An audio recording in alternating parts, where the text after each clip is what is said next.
Un après-midi ordinaire, baigné par la lumière dorée du soleil, a pris une tournure inattendue, plongeant une relation compliquée dans un tourbillon de sentiments inavoués et de dilemmes impossibles à ignorer. Cet après-midi-là fut l'un des moments les plus inattendus, mais aussi les plus intimes que j'ai jamais vécus. Le soleil de l'après-midi traversait les grandes fenêtres de notre salon, projetant une lumière dorée et chaleureuse sur les planchers en bois. C'était une journée calme, le genre de journée que j'apprécie habituellement, mais aujourd'hui, le silence semblait différent, presque inquiétant. Mon beau-fils, Alex, semblait distant ces derniers temps. Depuis que son père, Greg, était parti en voyage d'affaires la semaine dernière, une tension flottait entre nous, une tension que je n'arrivais pas à comprendre. Je me suis appuyé sur le comptoir de la cuisine, buvant distraitement un verre d'eau, tout en observant le jardin à l'extérieur. Alex avait toujours été poli, respectueux, mais distant. Je savais que ce n'était pas facile pour lui, sa mère était décédée il y a quelques années, et bien que j'ai fait de mon mieux pour endosser un rôle de soutien, il était clair qu'il la regrettait profondément. C'est ce qui rendait notre relation si difficile. Peu importe combien j'essayais, il y avait toujours ce mur entre nous. Mais récemment, quelque chose avait changé. La manière dont Alex me regardait était différente. Ses yeux restaient accrochés un peu plus longtemps lors de nos conversations, et je me suis surprise à en faire de même, bien que je ne puisse pas expliquer pourquoi. Je le connaissais depuis qu'il était adolescent, mais à 20 ans, Alex était devenu un homme, plus grand et plus sûr de lui que le garçon que j'avais rencontré. Je fus tiré de mes pensées lorsque j'entendis des pas derrière moi. Je me retournai et vis Alex dans l'encadrement de la porte, son visage partiellement caché par l'ombre du couloir. « Et, dit-il d'une voix basse, on peut parler ?» Je hochai la tête, posant mon verre sur le comptoir. « Bien sûr. »« Qu'est-ce qu'il y a ?» Alex hésita un moment avant d'entrer complètement dans la cuisine. Il se pencha contre le comptoir en face de moi, les bras croisés sur sa poitrine. Son visage était sérieux, plus que d'habitude. La tension dans la pièce devint palpable, et mon cœur se mit à battre plus vite, pour des raisons que je ne comprenais pas vraiment. « Il s'agit de nous, dit-il enfin, sa voix douce mais ferme. Je clignai des yeux, surprise. « Nous ?» ?»« Ouais, poursuivit-il, baissant les yeux un instant avant de croiser à nouveau mon regard. « Je ressens quelque chose ces derniers temps. Quelque chose que je ne sais pas comment gérer. » Mon cœur se serra. « Qu'est-ce que tu veux dire ?» Il prit une grande inspiration, comme s'il se préparait à ce qu'il allait dire. « Depuis que papa est parti, les choses entre nous ont changé. Je ne sais pas si tu l'as remarqué, mais je ne peux pas arrêter de penser à toi. » Ces mots flottèrent entre nous, lourds de sens et remplis d'une signification qui me serra la poitrine. Je le fixai, mon esprit tourbillonnant. Est-ce que c'était vraiment en train d'arriver? Avais-je mal interprété les choses depuis le début? Je tentai de rassembler mes pensées, mais elles étaient éparpillées, confuses. « Alex, je... » commençai-je, mais il m'interrompit. « Écoute-moi, dit-il, sa voix maintenant plus pressante. Je sais que c'est mal, je sais que ça n'a pas de sens, mais je ne peux pas empêcher ce que je ressens. Je pense à toi tout le temps et ça me rend fou. » Je ressentis le poids de sa confession m'accabler, et je ne savais pas comment répondre. C'était mon beau-fils. J'avais épousé son père, construit une vie avec lui, et nous voilà, sur le bord de quelque chose de dangereux, quelque chose que je n'avais pas vu venir. « Alex, on ne peut pas. » Je peinais à trouver les bons mots. « C'est compliqué. »« Je sais, dit-il, sa voix pleine de frustration. Mais je ne peux pas juste faire comme si je ne ressentais rien. » Je restai là, figé, mon esprit me hurlant de mettre fin à la conversation, de tout stopper avant que cela n'aille trop loin. Mais il y avait une partie de moi, une partie que je ne voulais pas reconnaître, qui comprenait ce qu'il disait. Les regards que nous nous étions échangés ces derniers jours, les touches discrètes, la tension non dite. Elle était là, sous-jacente, et maintenant tout cela arrivait à son apogée. « Il faut qu'on arrête tout ça, dis-je, bien que ma voix manquât de conviction. Tu es confus. Ce n'est pas normal. » Alex secoua la tête, s'approchant de moi. « Je ne suis pas confus. Je sais exactement ce que je ressens. » Il se trouvait juste devant moi maintenant, suffisamment près pour que je puisse sentir la chaleur de son corps. Mon cœur battait la chamade. Mon esprit s'emballait alors que je tentais de comprendre ce que je devais faire. Chaque instinct me disait de le repousser, de tout arrêter avant que cela ne dégénère, mais je ne pouvais pas bouger. J'étais piégé dans ce moment, partagé entre ce que je savais être juste et l'attraction irrésistible entre nous. « Alex, on ne peut pas faire ça, dis-je à nouveau, ma voix tremblante. C'est mal. » Il me regarda, son expression se radoucissant. « Je m'en fiche, murmura-t-il. J'ai juste besoin de savoir si tu le ressens aussi. » La question flottait dans l'air, et je sentis un rush de culpabilité m'envahir. J'aurais dû dire non. J'aurais dû lui dire que tout ça n'était qu'un malentendu, que je n'éprouvais rien pour lui en dehors de l'amour d'une mère. Mais la vérité, c'est que je ne pouvais pas dire cela. Je l'avais ressenti aussi, le changement, la connexion qui s'était hissée entre nous au cours de la semaine passée. J'avais essayé de l'ignorer, de le balayer comme une simple pensée passagère, mais maintenant, debout ici, avec Alex si près, je ne pouvais plus me mentir. Je ne sais pas ce que je ressens, avouai-je, ma voix à peine audible. La main d'Alex se tendit, effleurant la mienne, et je sentis un frisson me parcourir. Son toucher était léger, presque hésitant, mais suffisant pour faire battre mon cœur plus fort. « On peut s'en sortir, » dit-il doucement, ses yeux cherchant les miens. « Ensemble. » Je voulais le croire. Je voulais croire que nous pouvions naviguer à travers tout ça sans faire de mal à personne, sans détruire la vie que nous avions construite avec Greg. Mais je savais que ce n'était pas aussi simple. Ce n'était pas juste un moment d'hésitation. C'était quelque chose de bien plus profond, bien plus dangereux. « J'ai besoin de temps, » dis-je enfin, retirant ma main. « Nous devons réfléchir à tout cela avant de faire quelque chose que nous ne pourrons pas revenir en arrière. » Alex hocha la tête, bien que je pouvais voir la déception dans ses yeux. « D'accord, je comprends. » Il tourna les talons et sortit de la cuisine, me laissant là, debout, avec mon esprit tourné en rond à propos de tout ce qui venait de se passer. Je voulais crier, pleurer, courir après lui et lui dire que tout irait bien, mais je ne pouvais pas. Je ne savais pas comment arranger cela. Alors que je restais là, dans le silence, je réalisais que rien ne serait jamais pareil. Nous avions franchi une ligne, et il n'y avait pas de retour en arrière. Mais l'histoire ne s'arrêtait pas là, c'est ici que tout commençait. Les jours suivants furent flous, marqués par des silences gênants et des regards furtifs.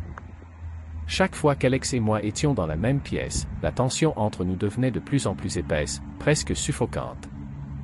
Je pouvais sentir ses yeux sur moi lorsque nous étions à la table du dîner ou lorsque nous nous croisions dans le couloir, mais aucun de nous n'osait parler de ce qui s'était passé dans la cuisine. Les mots non dits flottaient entre nous comme une ombre dont nous ne pouvions nous échapper.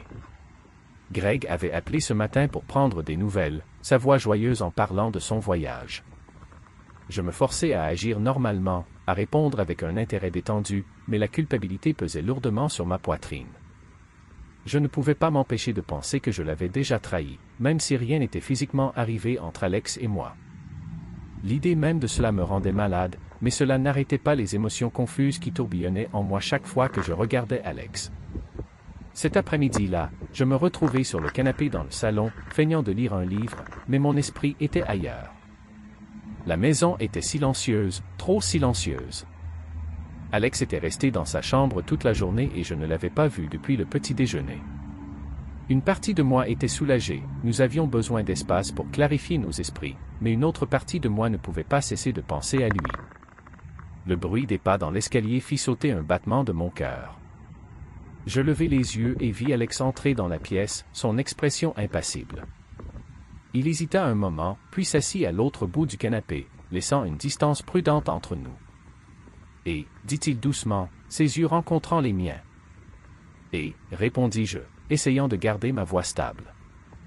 Nous restâmes là, silencieux, pendant quelques minutes, l'air entre nous chargé de tensions non dites. Je pouvais sentir le poids de sa présence, l'attraction que j'avais essayé d'ignorer si durement, mais c'était impossible d'y échapper. Finalement, Alex brisa le silence. « Nous devons parler, » dit-il, sa voix basse et sérieuse. Je déglutis difficilement, mon pouls s'accélérant. J'avais redouté cette conversation, mais je savais qu'elle était inévitable. « Oui, » répondis-je, « nous devons. » Il se déplaça légèrement sur le canapé, se tournant vers moi, son expression déchirée, tiraillée entre les émotions qui le dévoraient de l'intérieur. « J'ai beaucoup réfléchi à ce qui s'est passé l'autre jour, commença-t-il, sa voix tremblante. Je sais que c'était intense, mais je ne le regrette pas. » Mon cœur se serra à ces mots. « Alex, tu... » « Je sais que c'est mal, » m'interrompit-il, sa voix plus urgente maintenant, mais je ne peux pas m'empêcher de ce que je ressens. Je ne veux pas faire comme si ce n'était pas réel. Je le fixai, mon esprit tournant à toute vitesse.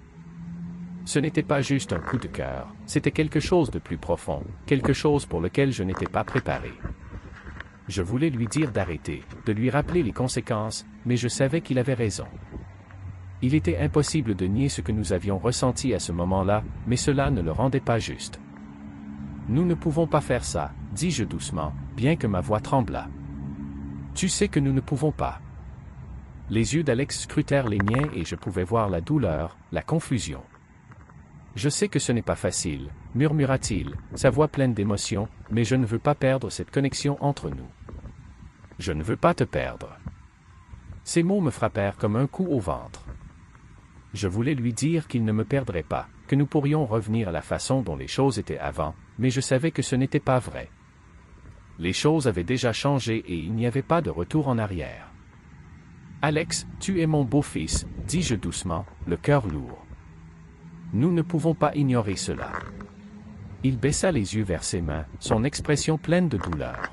« Je sais, » murmura-t-il, « mais cela ne change pas ce que je ressens. » La pièce sembla se rétrécir, devenir trop petite, trop suffocante. Je pouvais sentir les murs se refermer autour de nous. J'avais besoin de sortir, de prendre l'air avant de dire quelque chose que je ne pourrais pas rattraper. « J'ai besoin d'air, » dis-je en me levant brusquement. J'ai juste besoin de réfléchir. Sans attendre de réponse, je sortis par la porte arrière, respirant profondément l'air chaud de l'après-midi. Je m'appuyai contre la rambarde du porche, prenant de grandes aspirations pour calmer mon cœur battant. La culpabilité était accablante, mais la confusion l'était tout autant. Comment les choses avaient-elles dérapé à ce point? J'entendis la porte s'ouvrir derrière moi et me retourner pour voir Alex sortir à son tour. Il semblait aussi déchiré que moi, et je pouvais voir la douleur dans ses yeux. Il s'approcha lentement de moi, s'arrêtant à quelques pieds, comme s'il n'était pas sûr de la distance à laquelle il pouvait se rapprocher. « Je suis désolé, » dit-il doucement, sa voix à peine plus qu'un murmure. « Je ne voulais pas compliquer les choses pour toi. » Je secouai la tête, tentant de refouler les émotions qui menaçaient de déborder. « Ce n'est pas ta faute, » dis-je, bien que je n'en sois pas certaine. Cette situation est juste compliquée. Il fit un pas de plus, ses yeux emplis de vulnérabilité. « On peut s'en sortir, » dit-il doucement. « Ensemble. » Je le regardai, le cœur lourd sous le poids de tout ce qui était resté non dit. Il y avait une partie de moi. Je voulais le croire. Je voulais céder à ce qui se passait entre nous, mais je ne pouvais pas. Je ne pouvais pas laisser les choses aller plus loin. « Il faut qu'on soit prudent, » dis-je, ma voix tremblante. « On ne peut pas faire de mal à Greg, c'est ton père. » Le visage d'Alex s'adoucit, et il hocha lentement la tête, bien que je puisse voir la tristesse dans ses yeux. « Je sais, » murmura-t-il.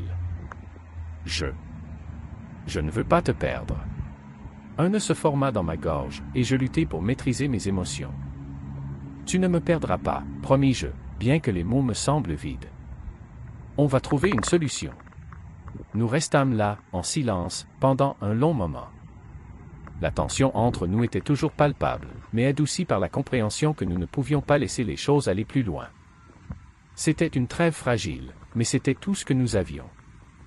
Alors que le soleil commençait à se coucher, projetant une lumière orange chaude sur le jardin, Alex prit une grande inspiration et recula. « Je vais aller à l'intérieur, » dit-il doucement. « Je vais te laisser de l'espace. » Je hochai la tête en le regardant se tourner et entrer dans la maison. Lorsque la porte se ferma derrière lui, je laissai échapper un souffle tremblant, mon cœur battant toujours fort dans ma poitrine. Je savais que ce n'était pas la fin de la conversation, mais pour l'instant, cela suffisait. Cependant, au fond de moi, je ne pouvais pas me défaire du sentiment que nous étions au bord de quelque chose de dangereux, quelque chose qui pourrait détruire notre famille si nous n'étions pas prudents. Et l'histoire ne s'arrêta pas là, loin de là. Les jours suivants furent douloureusement lents. Chaque instant passé près d'Alex me donnait l'impression de marcher sur des œufs, et il était impossible d'ignorer la tension croissante entre nous. Nous essayions tous les deux de faire semblant que tout était normal, mais rien n'était plus pareil. La connexion non dite bouillonnait sous la surface, menaçant d'exploser à chaque regard partagé ou touche fugitive. L'absence de Greg rendait les choses encore plus difficiles. Sans lui, il n'y avait plus que moi et Alex à naviguer dans ce territoire inconnu, sans la présence d'une autre personne pour nous maintenir en équilibre. À chaque fois que j'entendais la voix de Greg au téléphone, la culpabilité me dévorait. Il n'avait aucune idée de ce qui se passait entre son fils et moi, et je me détestais pour le secret que nous gardions. Un soir, après un dîner particulièrement gênant, je me retrouvai assise sur le canapé, tentant de me perdre dans un film. L'écran vacillant projetait une lueur douce dans la pièce, mais mon esprit était ailleurs. J'entendis Alex se déplacer dans la cuisine, le bruit des assiettes s'entrechoquant alors qu'il rangeait. Il avait proposé de m'aider avec les corvées plus souvent, comme s'il essayait de combler la distance grandissante entre nous. Quelques minutes plus tard, il entra dans le salon, s'essuyant les mains sur une serviette. Il hésita un moment près de la porte, ses yeux se posant sur moi avant qu'il ne parle. « Je peux te rejoindre ?» demanda-t-il doucement. Je hochai la tête, bien que le nœud dans mon estomac se resserrât. « Bien sûr, » dis-je en forçant un sourire.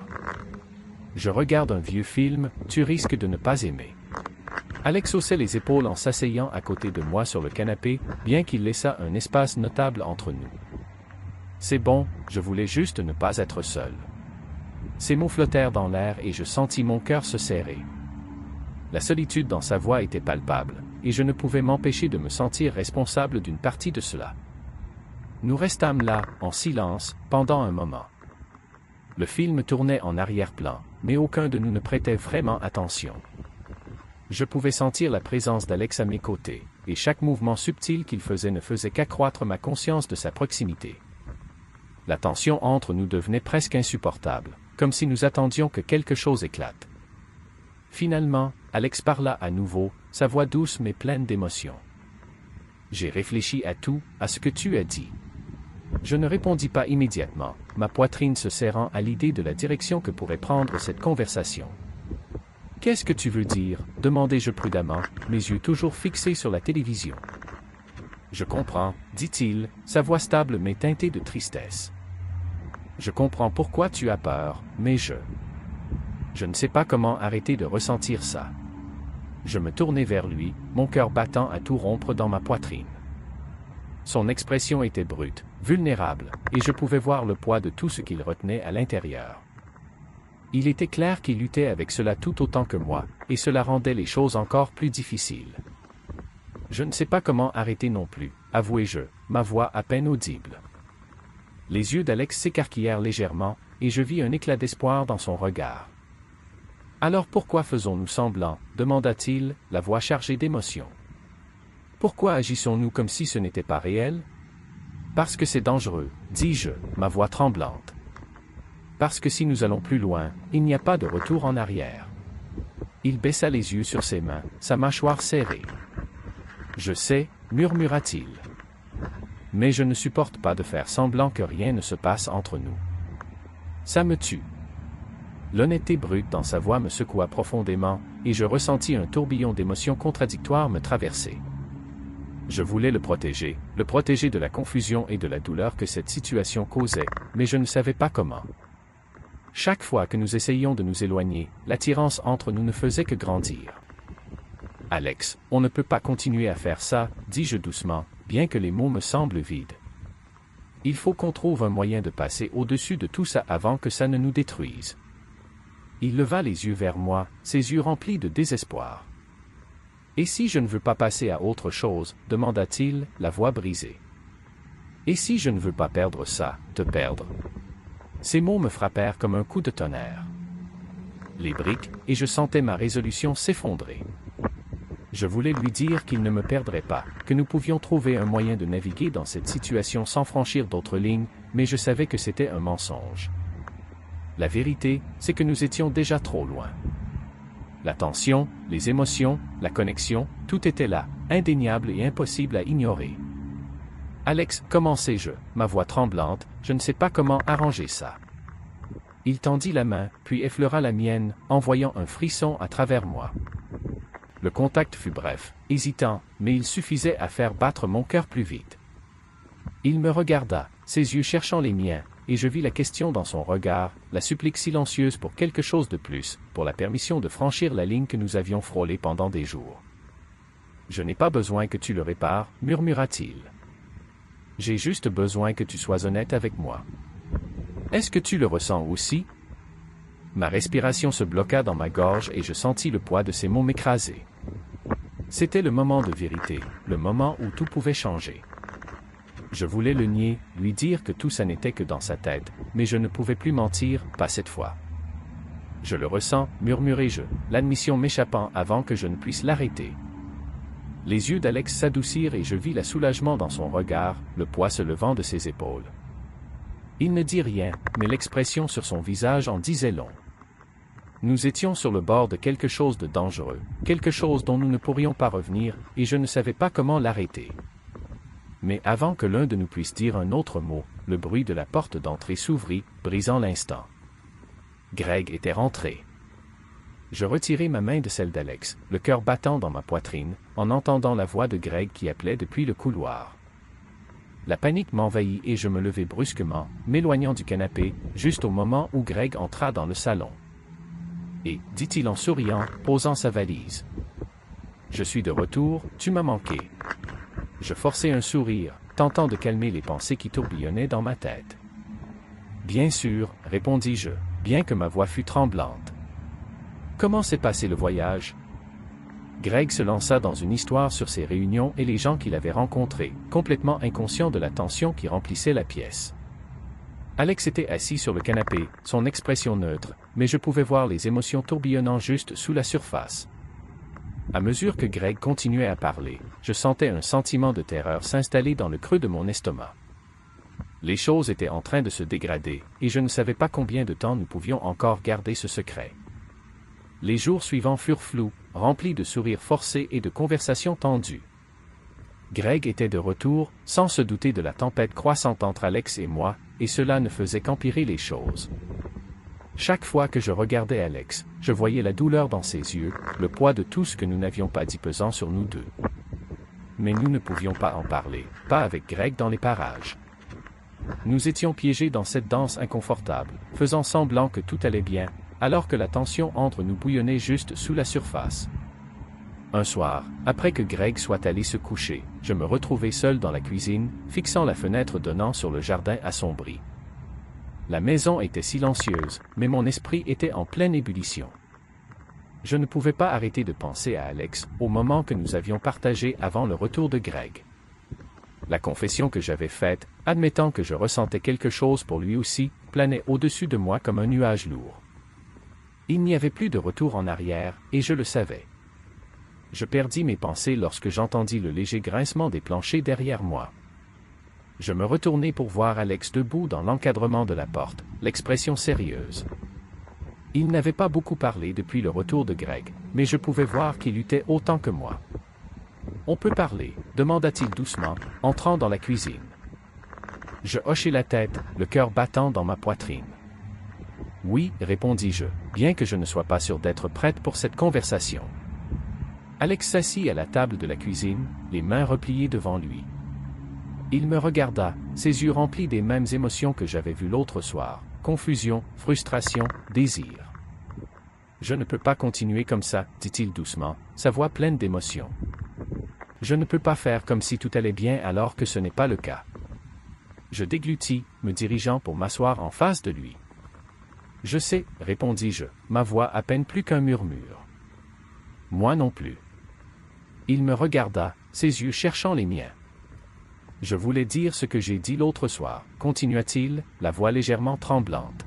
« Je ne sais pas comment arrêter de ressentir ça, et je ne pense pas que je veuille le faire. » Ces mots me frappèrent durement, et je sentis leur poids se poser sur moi comme une couverture de plomb. Ce n'était pas juste un moment de confusion passagère pour lui. C'était quelque chose de réel, quelque chose qu'il n'était pas prêt à laisser partir. « Alex, commençai-je, mais il m'interrompit. « Je sais que c'est compliqué, dit-il rapidement, sa voix urgente. Je sais qu'on ne peut pas simplement être ensemble, mais je ne veux pas perdre ce que nous avons. Je ne veux pas te perdre. » La désespérance dans sa voix me brisa le cœur. Je pouvais voir à quel point il tenait à moi. Je lutte pour comprendre à quel point cela le déchire, et ça me tue de savoir que je fais partie de la cause de sa douleur.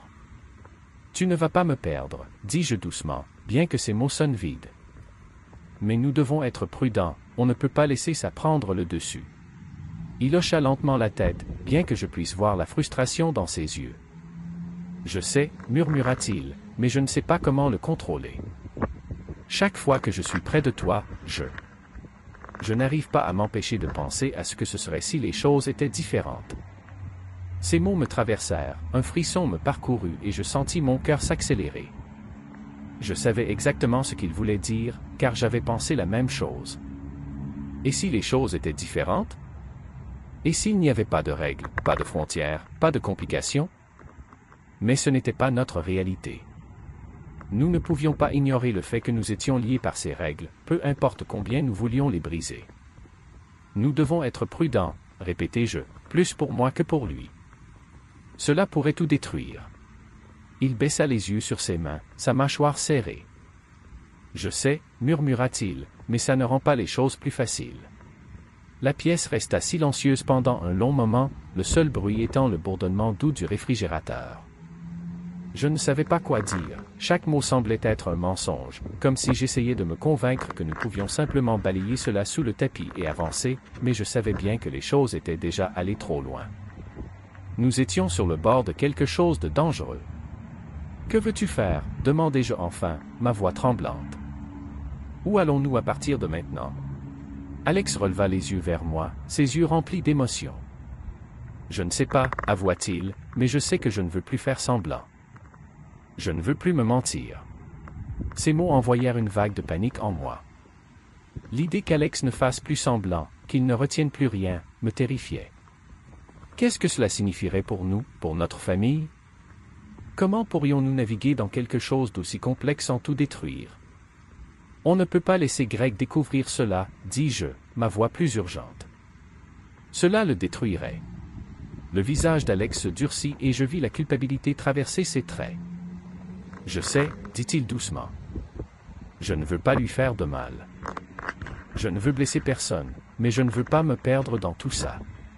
Je sentis une boule se former dans ma gorge tandis que ces mots me frappaient. Il avait raison. Nous ne pouvions pas simplement prétendre que cela n'était pas en train de se passer, mais nous ne pouvions pas non plus laisser cela détruire tout ce que nous avions construit. Nous marchions sur une ligne fine et un mauvais pas pourrait tout faire s'effondrer.